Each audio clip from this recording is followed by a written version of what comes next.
Hi guys, welcome to my YouTube channel. ഞാൻ ഇന്ന് വന്നിരിക്കുന്നത് പുതിയ റെസിപ്പിയുമായിട്ടാണ്, ചെമ്മീൻ റോസ്റ്റ്. അപ്പോൾ നമുക്ക് വീഡിയോയിലേക്ക് പോകാം. അപ്പോൾ ഫ്രൈ ചെയ്യാനായിട്ട് ഞാൻ 1 സ്പൂൺ മുളക് പൊടിയാണ് ഇടുന്നത്. അതുപോലെ തന്നെ 1 സ്പൂൺ മഞ്ഞൾപ്പൊടി ഇടുന്നുണ്ട്. പിന്നെ ജിഞ്ചർ ഗാർലിക് പേസ്റ്റ് കുറച്ചേ ഇടുന്നില്ലോ, അടുത്ത് വെളുത്തുള്ളി ഞാൻ മതിയായിട്ടാണ് ഇടുന്നത്.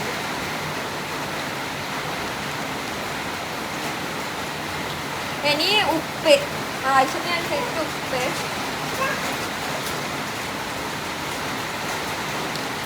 ഒരു സ്പൂൺ വിനാഗിരി.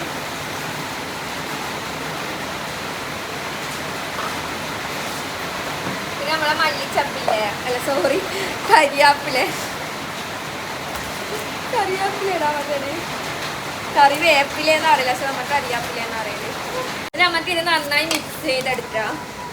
ഇത് കുറച്ച് സമയം റെസ്റ്റ് ചെയ്യാൻ പറ്റും, ഒരു 5 മിനിറ്റ് 10 മിനിറ്റ് അല്ല. അപ്പം ഇത് മൊത്തത്തിൽ മസാല പിടിക്കും, റെസ്റ്റ് ചെയ്യാൻ പറ്റാം. അപ്പം 4 ഉള്ളിയാണ് എടുത്തിട്ടില്ലത്, അപ്പം നമുക്ക് മുറിച്ചിട്ടെടുക്കാം. പോത്തിനിറക്കുന്ന ശക്തിയുടെ ഉള്ളിക്കല്ല. അപ്പം ഇത് ചതച്ചിട്ട് എടുക്കാനാണ് കേട്ടോ. അപ്പം ഞാൻ ഇങ്ങനെ 4 കഷ്ണമായിട്ടാണ് എടുക്കുന്നത്. ജാറിലേക്ക് ഇട്ട് കൊടുക്കാം. അമ്മിക്കല്ലൊന്നും ഇല്ലാതെ ചതക്കാൻ.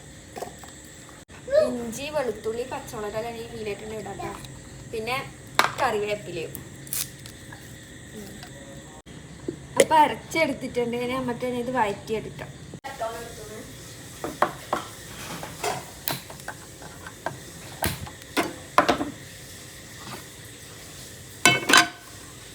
ഇപ്പം ചട്ടി ചൂടായിട്ടുണ്ടെങ്കിൽ നമുക്ക് ആവശ്യത്തിന് എണ്ണ ഒഴിക്കാം. നമുക്ക് അരപ്പ് ഇതിലേക്ക് ഇടാക്കാം. നല്ലോണം ഫ്രൈ ആകണ്ട, ലേശം മതി. ഇനി ഇത് നമുക്ക് പച്ചമണം മാറുന്നവരൊന്ന് വഴറ്റിയെടുക്കാം കേട്ടോ. ആവശ്യത്തിന് ഉപ്പ് ഇടണം. ഇത് ഫുള്ളായിട്ടുള്ളൊരു സംഭവം കാണിച്ചു തരാം. ഇത് ഇപ്പം നമ്മൾ പുതിയതായിട്ട് വാങ്ങിയതാണ് ഈ ബോക്സ്. സാധാ ഫ്രിഡ്ജിലല്ല, ഞാൻ വലിച്ചു വാരി ഇട്ടാൽ മതിയല്ലോ. ഇപ്പം ഈ തക്കാളി എല്ലാ സാധനം നമുക്ക് ഇതുപോലെ ബോക്സിലാക്കി. ചെമ്മീൻ നല്ലോണം ഫ്രൈ ആയി വന്നിട്ടുണ്ട്. ഇനി ഇത് രണ്ടും കൂടി മിക്സ് ചെയ്തിട്ട് നല്ലോണം വരട്ടിയെടുക്കണം.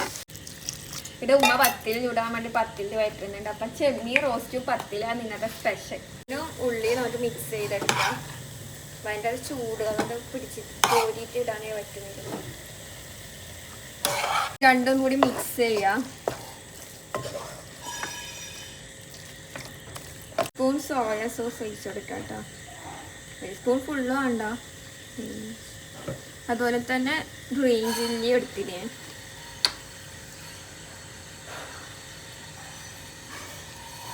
ഇതെല്ലാം മിക്സ് ചെയ്യാം. മിക്സ് ചെയ്ത് കൊടുക്കാം.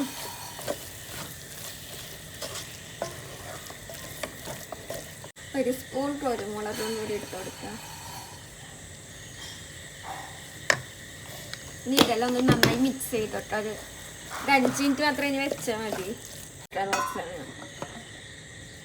ഈ റോസ്റ്റ് റെഡി ആയിട്ടുണ്ട്. പത്തിൻ്റെ ചെമ്മീൻ റോസ്റ്റിൻ്റെ ടേസ്റ്റ് നോക്കാം. ടേസ്റ്റെല്ലാം ഉണ്ട്, വേണ്ട ട്രൈ ചെയ്യാം.